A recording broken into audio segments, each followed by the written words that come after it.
유튜브 보면 사금융 이거 어떻게 배워야 되냐 이렇게 막 사금융에 대해서 자세하게 또 저한테 사금융 배우러 원래는 이제 유튜브 하게 된 게 네. 이제 그 전에 한 2년 전에 처음 유튜브 방송을 했었어요. 그렇게 했는데 그때는 그냥 애들한테 내 영상을 남겨주려고 했던 거였는데 우연치 하다가 보니까 그냥 갑자기 조회수가 막 몇만이 돼서 근데 내용들 보니까 사금융에 관심이 많더라고요. 그래서 사금융 얘기를 한 168편 정도 내가 뜬 것 같아요. 근데 그 나가니까 뭐 여러 가지 이제 악플도 달리고 이제 뭐 사채업자 어쩌고 나오고 또 돈 빌려달라는 또 댓글도 많이 나오고 그래서 그냥 제가 그 유튜브를 안 했어요. 죽였다가 최근에 제가 이제 작사 작곡한 노래들을 홍보하기 위해서 이제 알렸더니 다시 또 이제 옛날 강남 할배가 다시 되돌아왔구나 해서 또 사채에 대해서 관심을 많이 가져서 사채 얘기를 하게 된 거죠. 어떻게 배우신 거예요?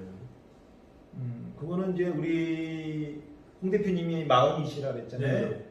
그러니까 홍 대표님이 10살일 때 30년 전? 네, 30년 전이니까 우리 홍 대표님 그때 그 시기에 이제 저는 좀 유명했어요. 사실 아주 유명했기 때문에 아는 놈은 다 알아. 모르는 그러니까 이제 신세대들이 모르는 거지. 그러니까 나이가 한 50대 되는 사람이면 저한테 사금융을 배워나간 친구가 한 3,000명이에요. 그리고 제가 쓴 책이 사금융의 바이블이다. 책이 있어요? 예, 책 이름이 뭐예요? 예, 아주 여러 가지가 있어. 제가 책을 15권 썼기 때문에 그리고 거의 다 돈 얘기야. 그러다 보니까 사금융계에서는 유명한 사람이에요. 왜냐면 제 그 유튜브 이메일 주소가 세일플러스잖아요. 그 세일플러스라는 이름 처음 들어보죠. 그렇죠. 예, 세일플러스가 상품권 할인점인데 전국 최대 조직이었어요. 그러니까 전국의 백화점 입구에 거의 우리 세일플러스 매장이 다 있었어요. 그렇기 때문에 그게 이제 2002년도요. 2002년도네. 딱 지금 20년 전이잖아요. 그러면 우리 김 대표 20살 때인데 20살 상품권 할인에 관심이 있었겠어? 없었죠. 근데 그때도 전국 최대 규모의 세일플러스라는 상품권 할인의 본사 회장이었어요. 그래서 상품권계에서 좀 20, 30년 굴러먹었으면 저를 모를 수가 없고 최근에 상품권 하는 애들은 좀 몰라. 알겠어요. 꼰대를. 그리고 그렇죠, 이제 또 그래서 이제 그 상품권 뭐 시작해서 뭐 예를 들어 대학생 그 무조건 무담보 대출 그게 제가 30년 전 상품이거든요. 그러면 우리 김송 대표 뭐 10살 때인데 뭘 알겠어요. 그러니까 최소한 이제 저 또래는 돼야 제가 누군지를 알죠. 엄청나신 분들 진짜 엄청난 전설 사금융계의 전설을 그러니까 많은 사람들이 알고 와요. 그리고 뭐 나는 항상 그래요. 찾아오면 내가 모를 것 같은 걸 질문을 해라. 나를 골탕 먹이기 위해서. 그러니까 우리 그 대표님처럼 사금융계에서 모르는 사람 물어볼 것도 없잖아. 그치? 근데 사금융에서 요건 이 사람이 모를 거야 하고 물어보라. 나는 항상 그래요. 이 사람이 이거 모를 거야를 물어갖고 와라. 나 그래도 얘기해 줄 수 있다. 왜? 사금융에 묻은 것이라는 책을 쓴 저자이고 또 속지 않고 쓰는 사는법이라는 게 온갖 대한민국 사기수법이 다 들어가 있는 책이에요. 그러니까 뭐 모를 수가 없죠. 뭐 아니야. 제 책도 10만 권 이상 팔렸으니까. 그럼 이게 사기 당하지 않고 속지 않고 사는 방법이 뭐가 있을까요? 딱 하나로 얘기하면요. 욕심에서 온다 생각합니다. 사기 당하는 건 욕심에서. 왜냐면 야 너만 알아. 그럼 다른 사람 다 아는 거야. 그렇죠. 근데 이제 그리고 고수익을 보장하는 거죠. 자기한테 감당할 수 없는 거를 자기한테 왜 주겠어? 그렇죠. 근데 자기가 자기를 스페셜화하기 때문에 자기만 특별히 알고 있는 정보를 생각하는 사람들, 자기가 대단하다고 생각하는 사람들, 그리고 상대를 얕잡아 보는 사람들이 사기 당합니다. 그러니까 상대를 우습게 여겨서 걔한테 사기 당하는 거고, 자기를 과대평가해서 욕심이 과하면 사기를 당하는 거죠. 나는 이렇게 속고 속지 않는 거는 나중에 사람들이 나는 사실 남 속이는 거 절대 싫어하는데 속아서 사기 당했다. 근데 나는 그래요. 네 자신을 봐라. 진짜 그래? 진짜 그러냐? 네 자신을 봐라. 진짜 자기 자신이 아, 웃겨. 그랬는지 한번 속으로 한번 자기 네. 가슴에 손을 얹혀 보면은 욕심이 사기를 가했다. 닦고 속는 네네. 원인이 됐다 저는 그렇게 생각합니다. 네네네. 아, 그래가지고 뭐 어떤 담보를, 근데 뭐 이렇게 하시다 보면 그 돈을 많이 빌려주시잖아요, 그러면. 예. 그러면 한 번도 떼인 적이 없어요? 30대 때는 뛴 적이 없어요. 30대 때는 떼인 적이 없어요? 네. 아, 30대 때는 이런 일이 있어요. 차병이 돈을 띄어먹느니 차라리 죽는 게 낫다. 아. 그 정도로 유명한 근데- 악덕사업자지. 근데 띄지 않는 방법은 뭐예요? 돈을 띄지 않는 방법은? 확실하게 채권 확보를 해놓는 거죠. 아, 그 사람 담보를 잡아놓는 거다. 여러 가지죠. 담보제한. 예를 들어서 네. 우리가 알다시피 공증을 쓰더라도 그렇죠. 이왕 그 말공증이 아니라 압류공증을 받아야 되고. 그러니까 그 압류공증이라는 건 그 부동산을 그렇지, 할 수 압류하는 있는 공증. 말을 하시는 공증. 네. 공증도 두 가지가 있잖아요. 네. 그래서 이제 말공증이 아니라 압류공증을 받아야 되고. 네. 다음에 이제 이 아까 내가 경매 경험이 있다 그랬잖아요. 그러니까 마찬가지로 그 부동산의 내재 가치라든가 최소한 예를 들어서 뭐 이거를 갖다가 제가 돈을 안 갚으면 내가 낙찰이라도 받아서 네. 내가 채권 확보를 할 수 있는 그런 컨디션을 제대로 읽어야죠. 예. 그래서 예를 들어서 이제 아까 우리 제가 대화 나누는 중에 50% 이상은 뭐 위험하다 이렇게 말씀하시는데 그거는 사실 잘못된 생각이에요. 사채업자를 금융을 안 보세요. 예를 들어서 이 잠실 장미 아파트가 예를 들어서 10억이라고 치자고요.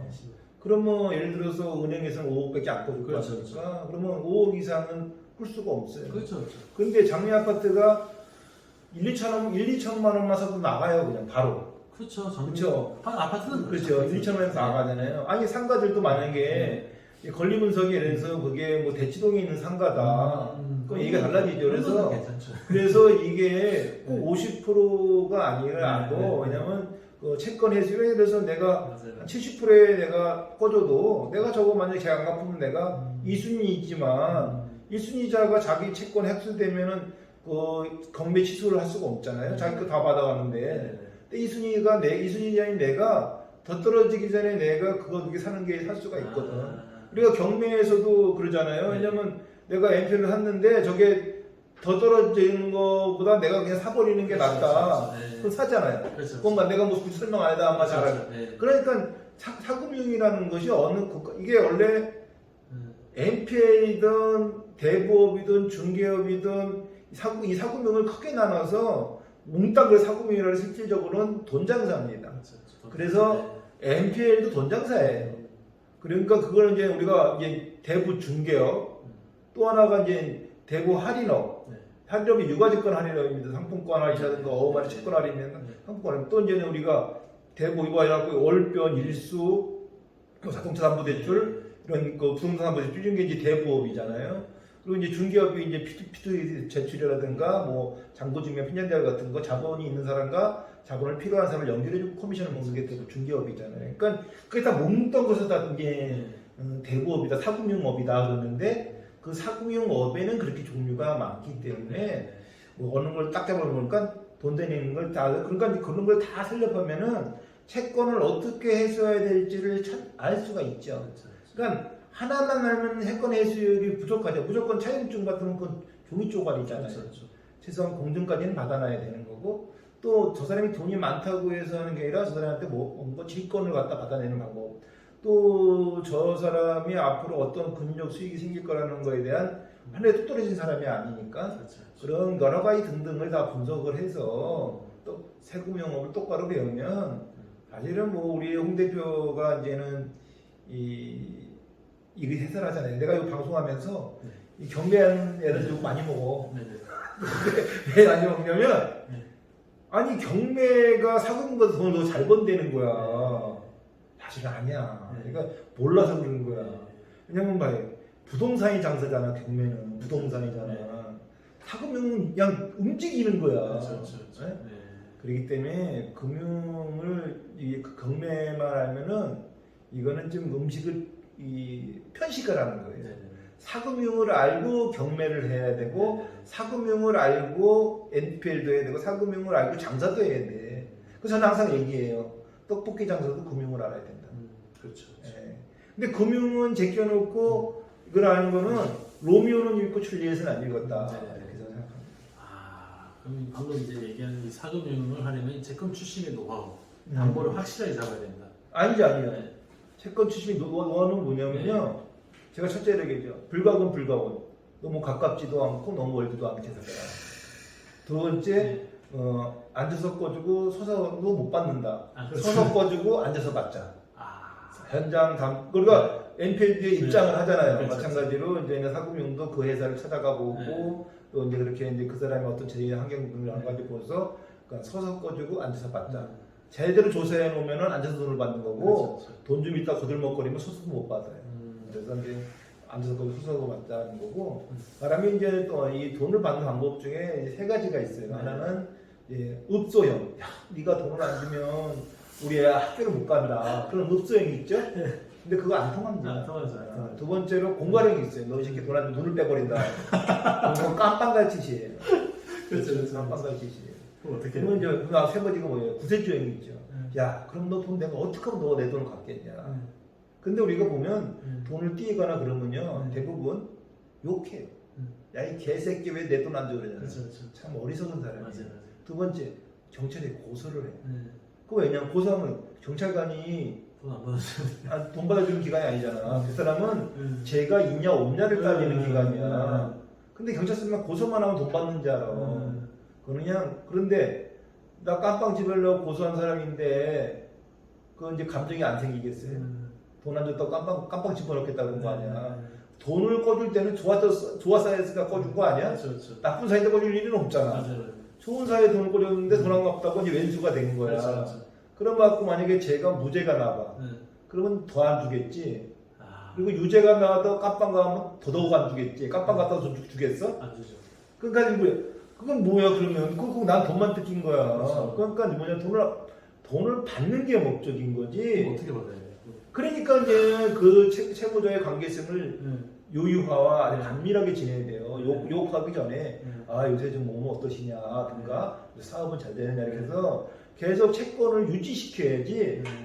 뭐 그냥 뭐 욕이나 해야 되고 협박이나 하고 그러면 그건 점점 돈 받는 건 요원한 거예요. 그럼 하풀이나 하면 되지. 하풀이 용은 돼도 돈 받는 건 요원하다. 그래서 그 돈을 모르는 사람들이 그러는 거예요. 그래서 돈을 받는 게 악덕사채업자라는 거는 우리가 알고 있는 건 그 깡패들 범죄를 말하는 거고 그렇죠.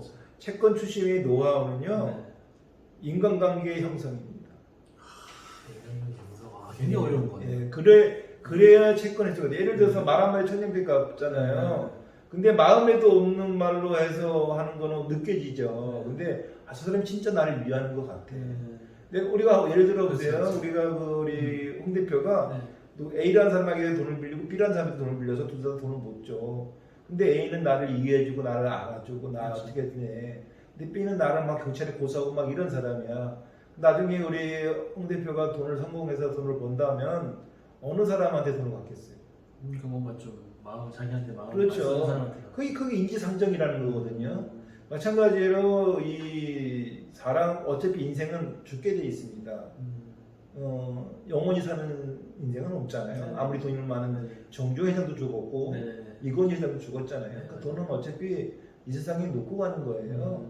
있는 동안 내가 쓰는 건데 돈을 갖다가 돈 장사라는 건 일단 돈을 알아야 돼요. 근데 돈을 모르시더라고. 대부분 돈을 벌려고만 하잖아. 그렇죠. 돈은 버는 게 아니에요. 그럼 어떻게? 그래서 돈의 생리를 알아야 되는데 그거를 모르고 돈의 금액 액수만 알아요.